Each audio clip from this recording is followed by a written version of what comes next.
Watch as we convert this 1990 Chevy G20 van into a camper van to go travel around the United States and see all the sights, so stay tuned. We are making the bed frame today.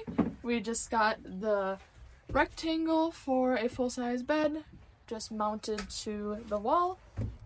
We've got all of our walls and floor done, and now we are making our bed, which I am inside of, so come along on this journey while we make a full-size bed in our 1990 Chevy G20. So I'm going to do a voiceover just a little bit since it was so loud.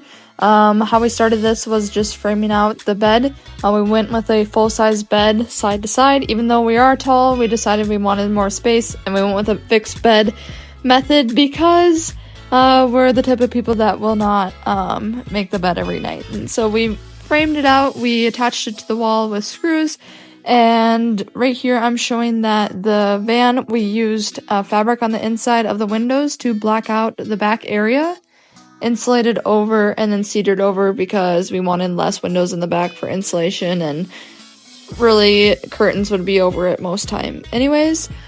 So we just attached it directly to our furring strips that we used to attach the cedar and insulation and such. And it was actually very sturdy just using these.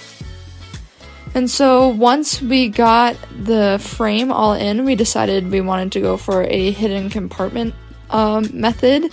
And so how that's going to work is the center area is going to be one sheet of ply split in two on hinges. So there'll be a hinge compartment in the front and a hinge compartment in the back.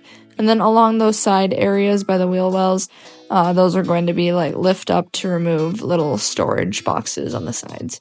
All those would be under the bed, but it'll be pretty easy to access since the bed that I got is this Zenus, I don't know how to say it, 6-inch foam mattress pad. And so yeah, right here in the middle is just a fixed piece of ply because we needed an area for our hinges. And so this just gives an overview of what it kind of looks like before we start putting the plywood on. And if you want some more specifics on measurements, I definitely can try my best. And material list I can give you. So on the bottom, for the hidden compartments, we put a 1/4-inch ply on the bottom for the compartments since it doesn't need to be too thick. Right here we're adding the hinges. A pro tip, instead of having the hinges up like normal, there is a bump. So if you flip them upside down, you get a more flush feeling, which is a lot nicer for when you put the bed on. It's more flush. Here we are drilling some holes into our plywood because from other builds we've seen people do that, or slats, so that way you aren't getting mold and condensation in between the foam and the ply. Here's our cute puppy helping us. He is super excited about van life, I think. Here we have the ply all the way completed and our awesome storage completed, which will be so nice to put jumper cables in the back, fluids, WD-40, whatever, since this is an older van, and then in the front, other things, miscellaneous things that we may want and need. So that is what that looks like right now.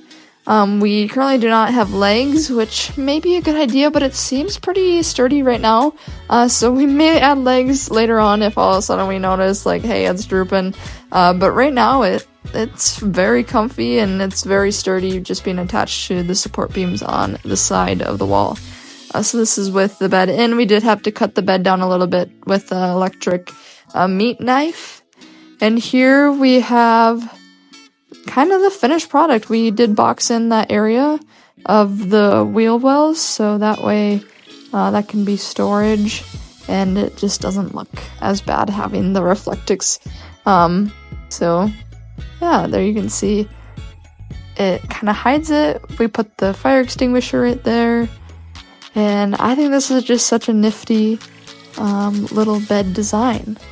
So that is the completion of our camper van bed installation with hidden compartments. I think it's gonna be super nice to have another storage underneath the bed in those little compartments that hinge up, as well as underneath the bed in the wheel well boxes. And we always have the option to bring along something really long, like, I don't know, surfboard, or if we need to haul any type of wood or anything, we have this whole bottom compartment completely open all the way back. As well as later on, at some point, if we want to put shelves or drawers and stuff at the bottom instead of just totes, that's such an easy addition. So yeah, I hope you guys enjoyed this little bed van build, and good luck with your camper vans. Our Scout doesn't just have a bed, we now also have a bed in the van, which makes it so we are one step closer to having a fully built out camper van to be able to explore and go camping and travel and see all the sights. So thanks for watching, and remember to stay wild.